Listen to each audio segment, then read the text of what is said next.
Boa noite, vocês estão me ouvindo?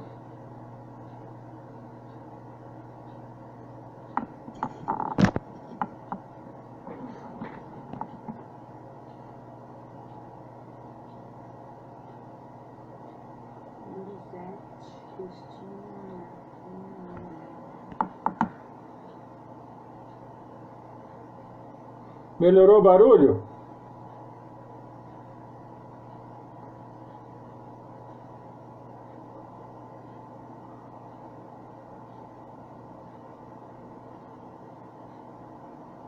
Desculpa aí, gente, eu sou meio brucutu nesse negócio aqui, viu? Tô aprendendo.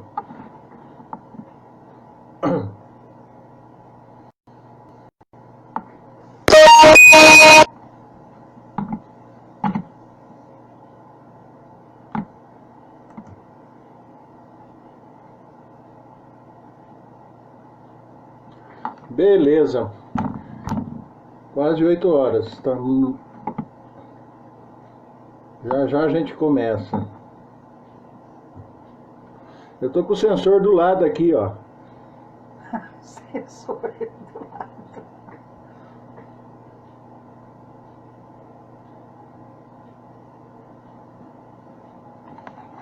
Ó, o Marquinho deu aval aí, tá tudo certo então.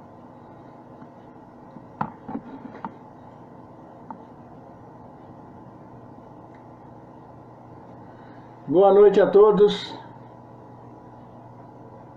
Sejam bem-vindos. É nossa primeira live. E a gente está apanhando um pouco aqui, mas vamos lá.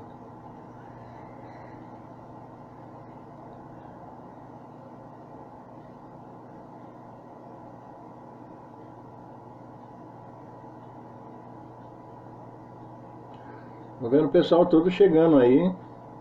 Cristina, Helenice, Silvânia, Ângela. Ótimo. Toninho Ambiel. E a Márcia? A Marquinha, ó. Marquinha e a Márcia por aí.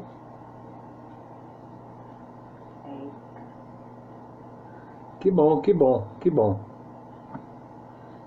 Boa noite, Érica.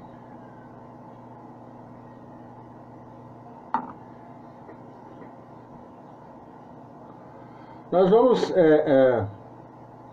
tentar falar um pouco sobre um tema que pode parecer um pouco complicado, mas vamos lá.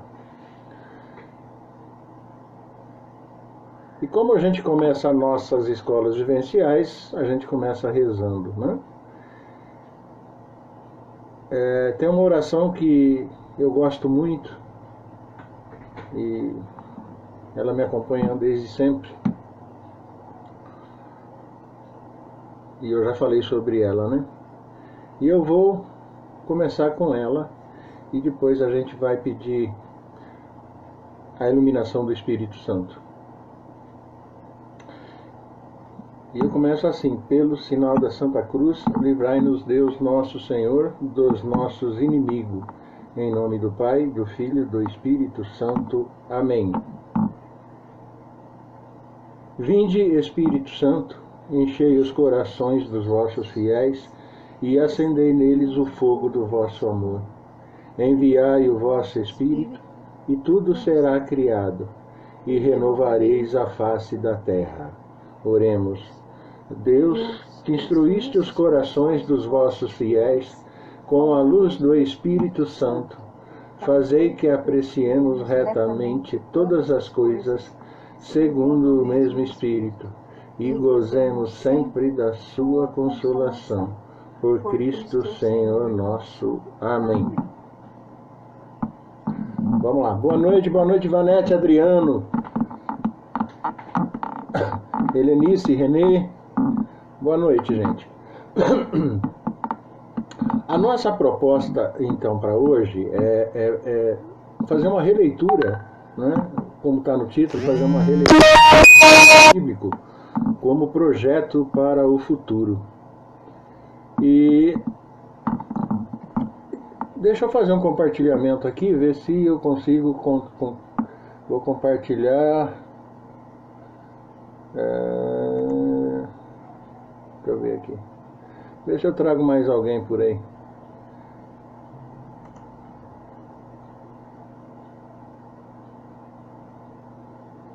Terra de Imaculada. Então vamos lá publicar.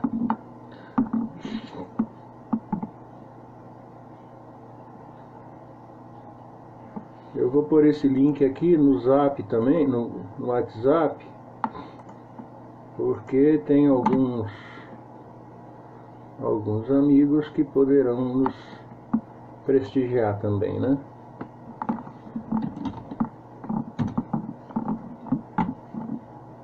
Então vamos lá. Bom, já há algum tempo eu venho estudando algum material, fazendo algumas reflexões sobre esse assunto, né? E tem um pouco a ver com tudo que está no Gênesis, né? Desde o seu início. A gente hoje não dá mais para... Eu acho que nenhum cristão acredita hoje que a história de Adão e Eva é uma história, né? É história. Na verdade, é um poema, uma parábola ou uma metáfora, sei lá, que o autor bíblico acabou colocando por escrito, né? Então, assim, a gente precisa repensar essa história, né?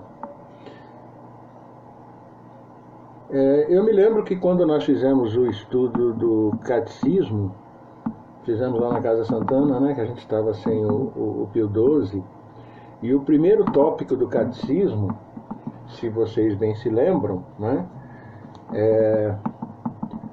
dizia assim, né, o homem é capaz de Deus.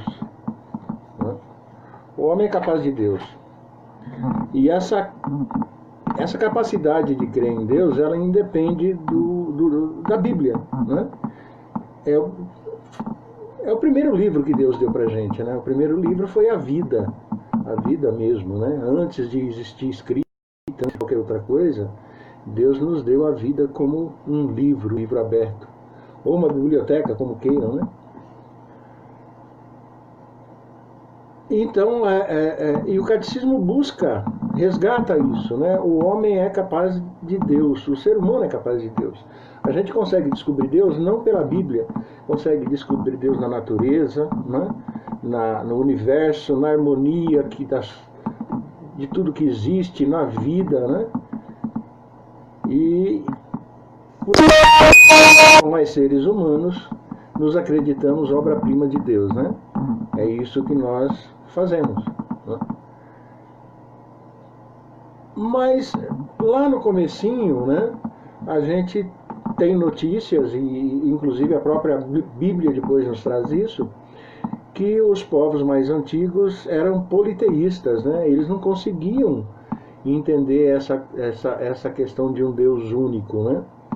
Então lá na Babilônia, por exemplo, a gente tem histórias de deuses muito loucas, né? Um Deus que brigou com outro, partiu ele no meio, da metade ele fez a terra, da metade ele fez o céu, e com o sangue ele fez os humanos. Então a gente tem essas, ou melhor, né? Eles tinham essas noções de deuses. E aí aparece esse povo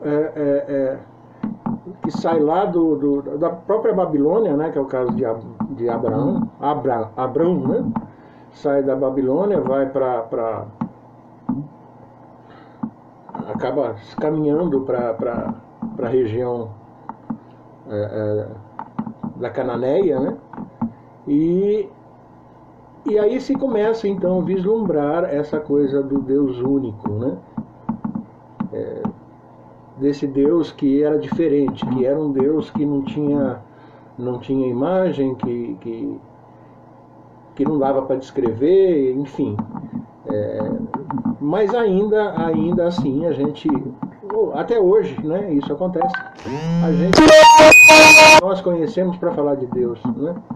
A gente não consegue saber Deus o que é Deus, né?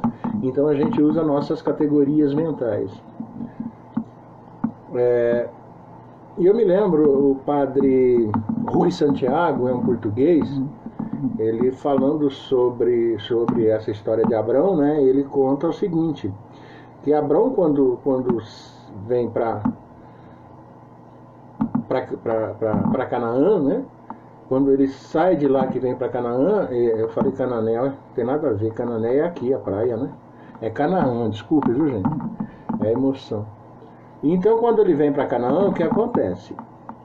Ele vem com aquela ideia de deuses, de muitos deuses, de politeísmo, misturado com um Deus que o chamou, né? Que vem daquela intuição que hoje nós cristãos acreditamos que era o Espírito Santo agindo já naquele tempo, né? É interessante porque muitas vezes a gente fala assim, Abrão conversou com Deus, né? E a própria Bíblia diz assim, que ninguém nunca viu a Deus, né? E quem vê a Deus não sobrevive. Então, essa intuição, essa vocação, né? Eu pessoalmente acredito que era a ação do Espírito Santo já agindo naquele tempo, embora eles não tivessem essa noção ainda. E esse padre Rui Santiago, então, ele diz o seguinte, que Abraão veio ainda com resquícios desse politeísmo, né? E quando ele sente aquele chamado de Deus para sacrificar seu filho, né? Que ele sobe para a montanha para sacrificar o filho, o padre Rui Santiago diz o seguinte, ele subiu com os deuses antigos que ele tinha, né? Exigiam esses sacrifícios humanos. E lá no morro, lá em cima, ele encontra então com o Deus verdadeiro, né? O Deus verdadeiro que diz para ele, você não pode sacrificar teu filho, né? E vai daí que vai surgindo então essa visão desse Deus único, né? Que vai culminar lá com Moisés na sarça ardente, né? E aí Deus dá ele não tem nome, ele não se dá nome, né? É aquele que é. Eu sou, pronto, eu sou. É esse o Deus que se comunica com Moisés, né? Bom, mas aí vem essa história então do paraíso, né? Supostamente o Gênesis foi escrito por Moisés. Hoje a gente tem quase que certeza que não, né? São outros escritores que escreveram essas. Talvez Moisés tenha escrito alguma coisa, mas não todo, né? Não todo o Pentateuco. Não, era muito difícil, né? Imagina aquele povo que sai do Egito, né? Fugindo, né? E com pressa e correndo. E naquele tempo não tinha papel, era papiro, né? Rolos de papiro, como é que Moisés ia levar rolos de papiro para escrever todo o Pentateuco no deserto? Porque ele não chegou em Canaã, né? Ele parou a entrada de Canaã, ele não chegou nem a atravessar o Rio Jordão. Então é muito difícil acreditar que Moisés tivesse escrito tudo aquilo. E aí a gente volta naquilo que a igreja chama de tradição, né? Então foi tradição de pai para filho, que foi saindo todas essas histórias. Mas é interessante que, então, surge essa história do paraíso bíblico, né? E hoje a gente tem o conhecimento que a ciência nos traz, né?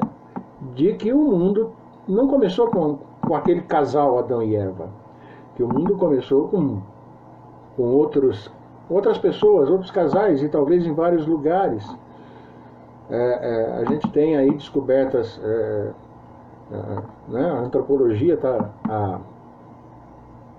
o pessoal que faz escavação, nossa, fugiu o nome, arqueologia, os arqueólogos, né? A arqueologia descobriu muita coisa, continua descobrindo ainda. Aliás, estão procurando o corpo de Jesus até hoje, né? Para desqualificar o cristianismo. Mas, então, por isso, algumas vezes, surge essa questão da contradição entre ciência e religião, né?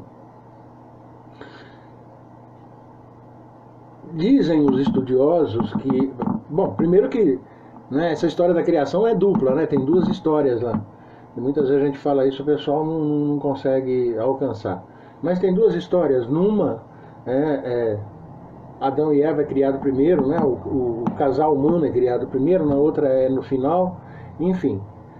Mas o que me chama a atenção nisso tudo é que essa pessoa que escreveu essa parte do Gênesis, né, ele não está contando mentira nenhuma, né? Porque o que ele quer contar não é a existência de um casal chamado Adão e Eva. O que ele quer contar é que o mundo foi criado por Deus. Não importa como, né? Se fala hoje, são teorias, né? A gente tem que lembrar disso. Existem muitas teorias, teoria da evolução, enfim, são muitas teorias. E tem a teoria do Big Bang, né? Que explodiu e deu origem a tudo. Tá, mas de onde veio esse Big Bang? Veio de algum lugar. Qual a origem dele, né? Então, a gente vai buscando essas origens e a gente vai descobrindo que tem alguém por trás, tem alguma coisa, tem uma força por trás de tudo isso, né? Isso não pode ter surgido do acaso. O ser humano não é obra do acaso. O mundo não é obra do acaso. Isso para mim é muito difícil de acreditar. Então eu tenho a concepção de que o mundo foi criado por Deus e foi isso que o autor bíblico quis dizer. Ele não quis contar a história de Adão e Eva, de Caim e Abel. Não. Isso foi uma forma dele contar para o povo daquele tempo como surgiu o mundo, né? Então isso para ele não era história. Isso para ele era, né, uma forma dele contar isso. E eu me lembro, tem uma história, eu acho que é do Rio Grande do Sul, que conta uma história do pastorzinho mentiroso, né? Num vilarejo, num local, existiam vários pastores, e tinha um pastor lá que gostava de pregar peça nos outros. Então, altas horas da noite, ele começava a gritar que os lobos estavam atacando, o lobo estava atacando e ele ia perder o rebanho, e ele ia ser morto, e ele gritava pedindo socorro.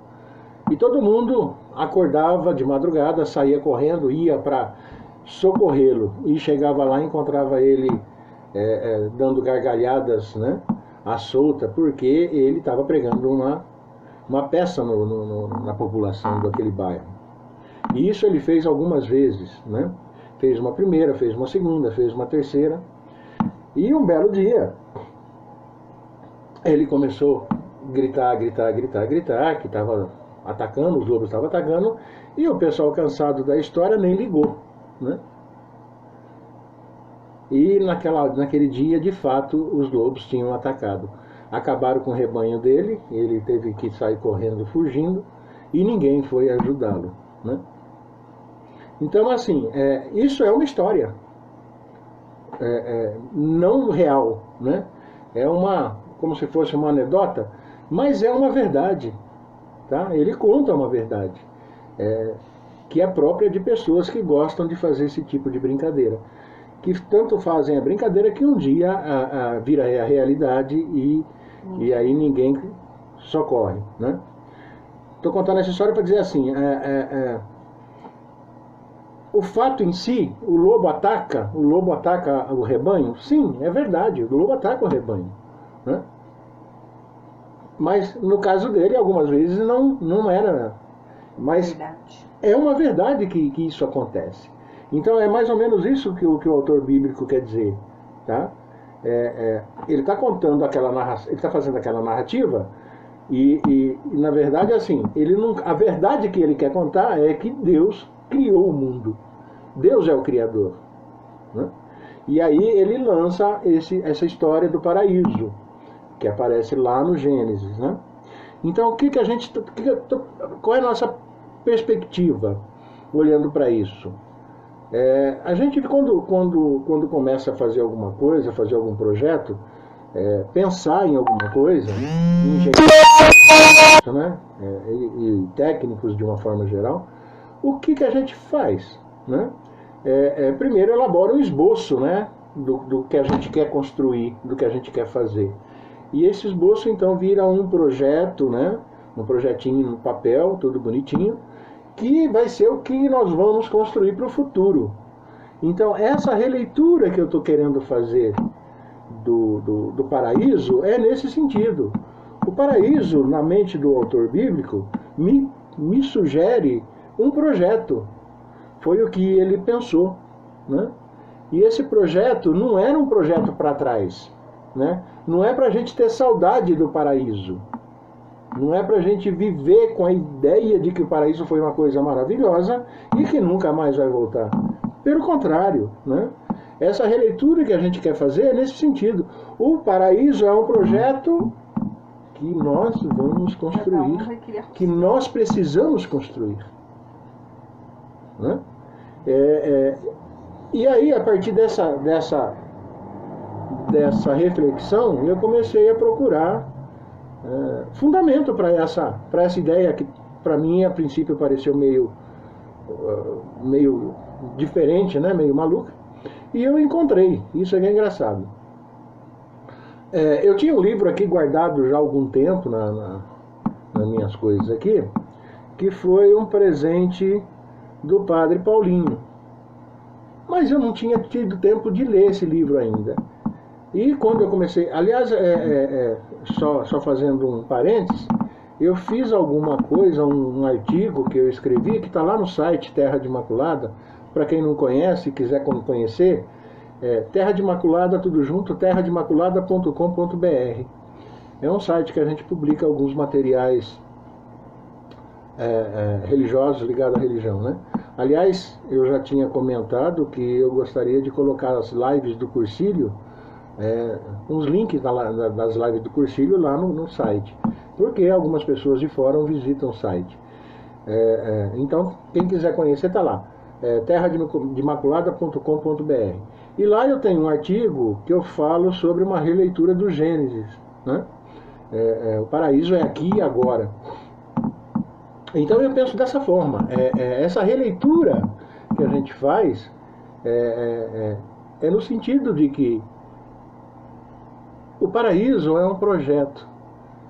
É um projeto para o futuro daquele tempo que nós estamos construindo e ainda não alcançamos. Então é um projeto para nós também, né? Tem o livro que eu estou falando é esse, Paraíso Terrestre, Saudade ou Esperança. Para vocês acham que vai parecer o contrário, né? Mas o nome é esse, Paraíso Terrestre, Saudade e Esperança. Ele é do Frei Carlos Mester, tá? Ele trabalha um pouco nessa perspectiva. E depois, ainda nesse sentido, eu tenho um outro livro que é do Andrés Torre Quiruga, que se chama Recuperar a Criação por uma Religião Humanizadora, que vai aparecer para vocês aí também, acho que é o contrário, né? Mas que também trabalha nessa linha, tá?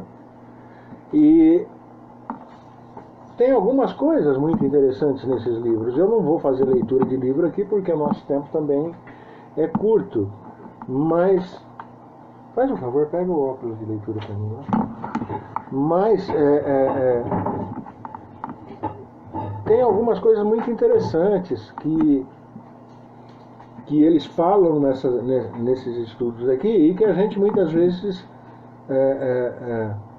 não para pensar. E a gente vê, eu acho às vezes, não, isso daqui. Às vezes a gente vê Deus de uma forma diferente, ou de uma forma que talvez não seja correta, tá? O Quiruga tem um trecho que ele diz assim, ele está fazendo aqui um paralelo entre Deus e as criaturas. Então ele diz assim, com referência às criaturas, Deus não faz alguma coisa ao lado delas para completá-las, nem em seu lugar para supri-las. De outra forma, falar, por exemplo, da ação de Deus em nós, poder-se-ia perceber como roubo de nossa própria ação ou anulação de nossa autonomia. E, ao contrário, falar de nossa ação daria a impressão de que Deus nada faz. Precisamente porque Criador, a ação de Deus nas criaturas é fazer com que elas façam. Deus faz de verdade, mas em sentido único e singularíssimo, enquanto deles estão continuamente se recebendo a si mesmas as criaturas, tanto em seu ser como em sua capacidade de agir. Mas, pela mesma razão, nada falta à sua ação de criaturas. Este ser e esta capacidade são-lhes realmente entregues, de sorte que são elas mesmas que fazem suas ações, que verdadeiramente são suas. Então, o que ele quer dizer conosco aqui? Né? Que ele quer dizer para nós? Ele está dizendo assim, Deus criou, Deus cria, né? Mas Deus quer que nós criamos junto com Ele, né? Então Ele nos deu essa capacidade. E quando a gente pensa na ciência, por exemplo, e muitas vezes a gente combate, né? A religião combate a ciência como se fosse uma inimiga mortal, né? A gente às vezes não para pensar. O que nós estamos fazendo aqui agora? Né? Nós estamos fazendo uma escola vivencial através de um celular, vocês através de celular, através de computador, através de notebook. E isso é o que? Tecnologia, e tecnologia vem do que? Vem da ciência. Né? Isso é evolução. Então a gente vê muitas vezes com desconfiança essa evolução que o mundo está usufruindo de uns anos para cá, com muita desconfiança.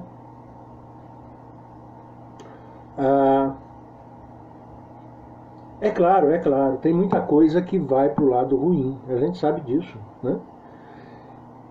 Assim como a política devia ser uma coisa linda, bela, maravilhosa, mas muitas vezes vai para o lado ruim. A maioria das vezes, infelizmente, vai para o lado ruim, né? E a ciência não é diferente. A ciência quem faz é o ser humano, né? É a criatura querendo colaborar com o Criador. Os que são, de fato, honestos, sinceros,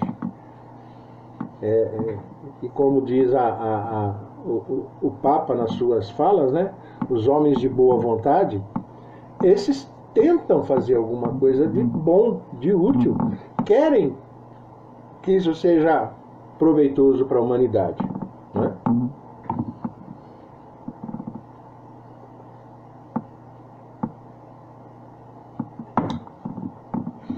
Mas, infelizmente, nem sempre acontece assim, né? Se vocês querem ver um exemplo interessante, o Giordano, se eu não me engano, é clínico geral, não é, Dr. Giordano? Há uns anos atrás, né?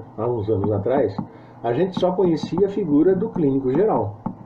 Então, o médico era para tudo, né? Você tinha uma encravada, era o mesmo médico que ia cuidar do teu fígado, do teu coração, do teu cérebro, né?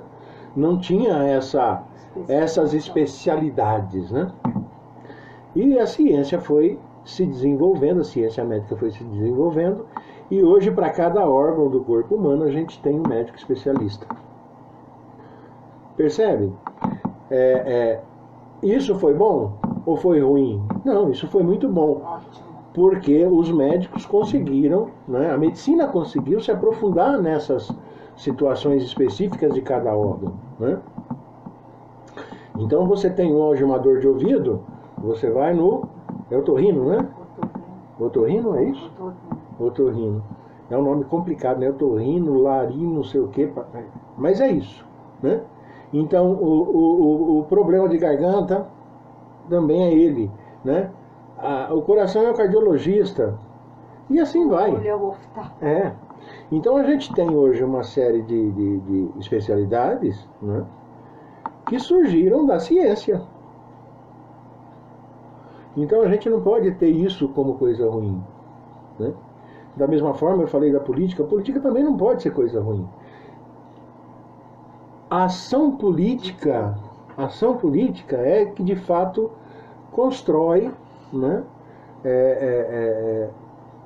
a vida social.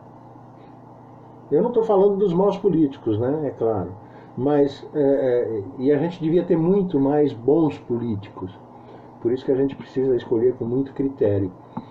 Mas os bons políticos é que vão construir a vida social, a relação social, né? Eles que vão cuidar de fornecer uma saúde de qualidade, né? Saneamento básico, enfim, né? Aquilo que a população precisa. Isso vem das ciências políticas e sociais, né? E o que eu quero chegar é isso. Nós vivemos, então, nesse mundo, num projeto que começou lá no dia que aquele autor bíblico escreveu o paraíso do Gênesis. Esse foi o projeto dele. Ele via esse paraíso para o futuro, né? E se a gente começar a ler a Bíblia nessa perspectiva, a gente vai encontrar inúmeras passagens que nos levam a refletir muito sobre isso. Lá nos profetas, né? Eles sempre colocam alguma coisa nesse sentido, sempre olhando o futuro. A gente até costuma dizer que os profetas são visionários, né? Tem visão para o futuro. Na verdade, é perspectiva que eles vão descobrindo nessa caminhada, né? E aí aparece um sujeito que vem falar pra gente do paraíso. O paraíso já está no meio de vocês. O paraíso já está no meio de vós. Só que ele não falou como paraíso, né? Ele usou uma palavra diferente. Ele usou reino, né? O reino de Deus está no meio de vós.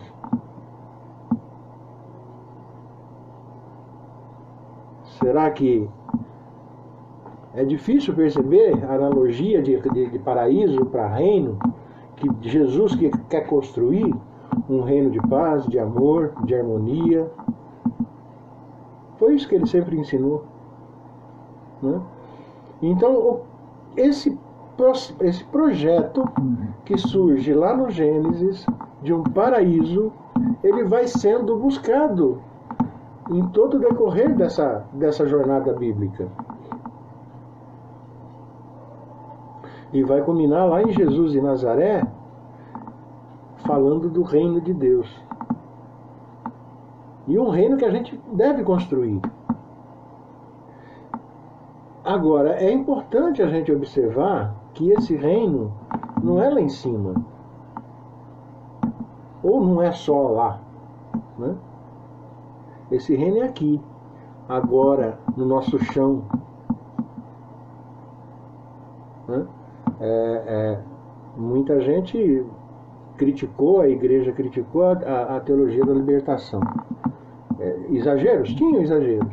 Mas eles tinham uma linha muito interessante, né? Percebam, vejam a linha da teologia da libertação, que era isso. É construir esse reino no aqui e agora do nosso chão, né? Ela acabou por questões teológicas, mais teológicas do que outra coisa qualquer, acabou entrando em conflito com o Vaticano, né? E aí a gente sabe tudo o que aconteceu. Mas deixou muita coisa boa. Se a gente pegar hoje a doutrina social da igreja e estudar a doutrina social da igreja, ela tem uma certa ligação com tudo isso. E o que é a doutrina social da igreja? É a forma de que a igreja quer que nós construamos o reino de Deus, né? Bom, que tem tudo isso a ver com o cursilho? Alguém é capaz de me responder? Tem a ver com Cursilho? Essa construção de um mundo novo, essa construção de outro mundo possível, tem a ver com Cursilho? O que nós fazemos no Cursilho? O que nós buscamos? Né? Nós buscamos a evangelização de ambientes. E de vez em quando alguém comenta isso, né? Se eu não me engano, é uma fala de São Francisco de Assis. Vocês vão evangelizar. Se precisar, usem palavras. E o que é essa evangelização, então? A gente fala muito disso, né? Nossas mensagens precisam de testemunho. E o que é testemunho? É mostrar para o mundo, para as pessoas, que nós estamos fazendo o mundo acontecer segundo a ideia de Jesus, fazer o reino acontecer, fazer o paraíso acontecer.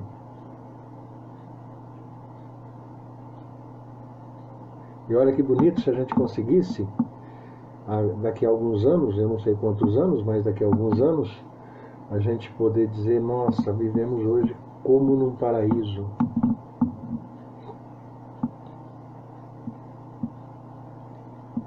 É muito forte isso, gente. É uma reflexão que eu acho que vale a pena a gente pesquisar. Como eu disse, se a gente olhar a Bíblia nessa perspectiva, a gente vai descobrir isso. A gente vai descobrir que o paraíso é projeto para futuro. Foi projeto para futuro quando o autor bíblico escreveu. E o povo de Israel buscou muito isso, tentou muito isso. Mas, infelizmente, eles cometeram muitos erros. Né? E quando ele fala lá no paraíso, ele fala de pecado, é o pecado que o povo de Israel estava cometendo quando ele escreveu esse livro. Ele já tinha essa perspectiva de que o pecado é que atrapalharia a construção desse paraíso.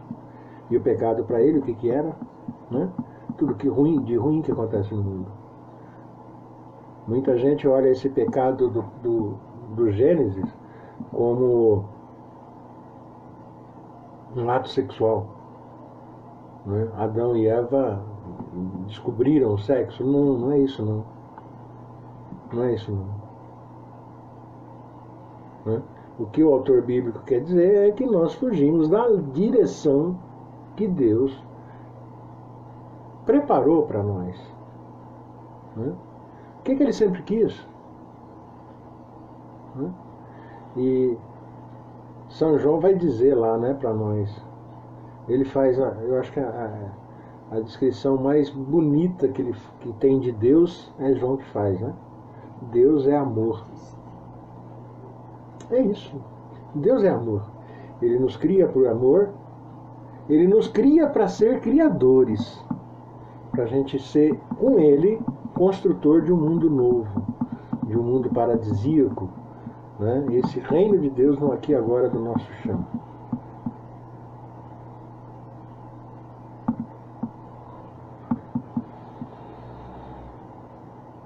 Eu não sei se nós vamos alcançar alguma coisa nessa perspectiva, mas podemos trabalhar nesse caminho, podemos pensar nisso. Né? Trabalhar nessa nossa evangelização, pensando um pouco nisso, nessa perspectiva de que o paraíso é possível. Construir o paraíso é possível. Que construir o paraíso é tarefa nossa, como co-criadores desse mundo que Deus nos deu. Ele não deu um mundo pronto e acabado. Ele nos deu para que a gente fizesse esse mundo melhor do que ele é hoje.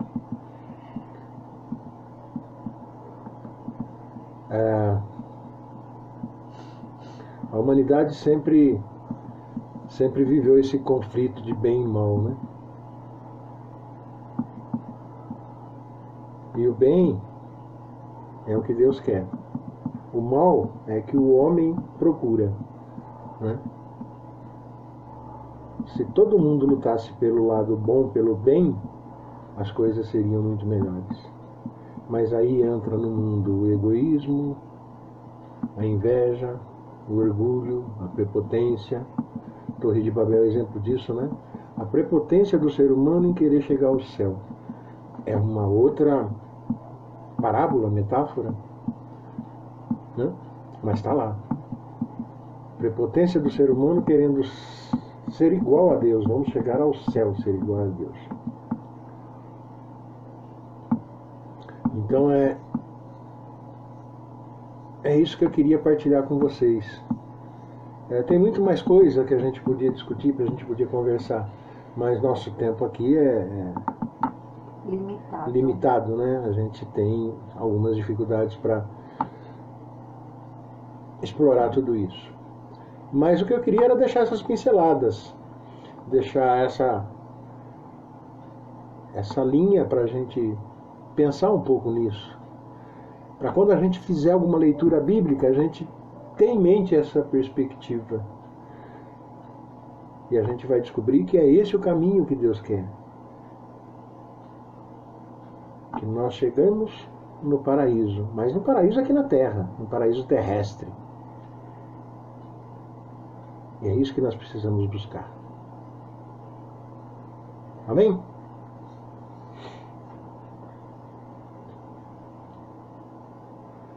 Eu queria encerrar pedindo para a gente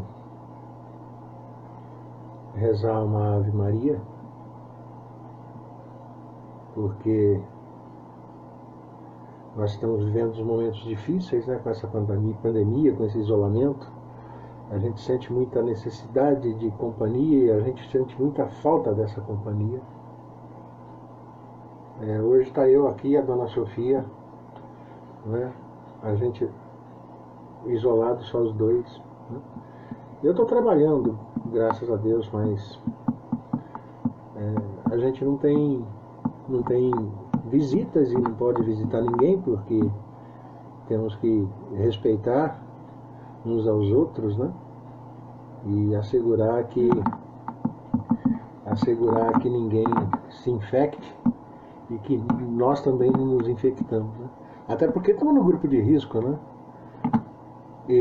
Mas é isso. Então eu pedi pra gente... uma outra coisa, né? Eu não vou pedir pra gente rezar uma Ave Maria para que a pandemia suma, para que Deus tire a pandemia do mundo, porque Ele não vai fazer isso, né? Isso é uma outra coisa que a gente precisa ter consciência. Muitas vezes a gente faz as nossas orações que Deus acabe com a fome na Etiópia, que acabe com isso num tal lugar, que acabe... Deus não vai fazer isso. Isso é tarefa nossa. Nós é que temos que fazer isso. Deus nos dá força, Deus nos dá capacidade, Deus nos guia, Deus nos dá intuição. Vocês podem ver que quando eu falo da oração do Espírito Santo, eu sempre digo o seguinte: pedir que Deus nos dê intuição, que nos esclareça, que nos ilumine e que nos dê uma visão nesse sentido. Agora, esperar que Deus faça o que nós temos que fazer, Ele não vai fazer. Quem tem que fazer somos nós. Nós que temos que construir o paraíso. Nós que temos que lutar por ele. Tá? Então, que Maria possa nos confortar, nos ajudar, nos dá sabedoria, paciência, muita calma e consciência, para que a gente possa atravessar essa dificuldade que a gente está passando nesse momento, que a gente vai passar, e vamos rumo ao paraíso. Amém? Ave Maria, cheia de graça, Senhor é convosco, bendita sois vós entre as mulheres, bendito é o fruto do vosso ventre, Jesus. Santa Maria, Mãe de Deus, rogai por nós, pecadores, agora e na hora de nossa morte. Amém. São Paulo Apóstolo, rogai por nós. Nossa Senhora Aparecida, rogai por nós. Decolores, viva a vida! Um abraço em todos vocês, um beijo no coração de cada um. Fiquem com Deus, se cuidem e logo, logo nós estaremos juntos novamente. Muitas saudades das nossas escolas e dos nossos cursilhos. Logo estaremos juntos, se Deus assim o permitir. Um abração a todos, boa noite, fiquem com Deus.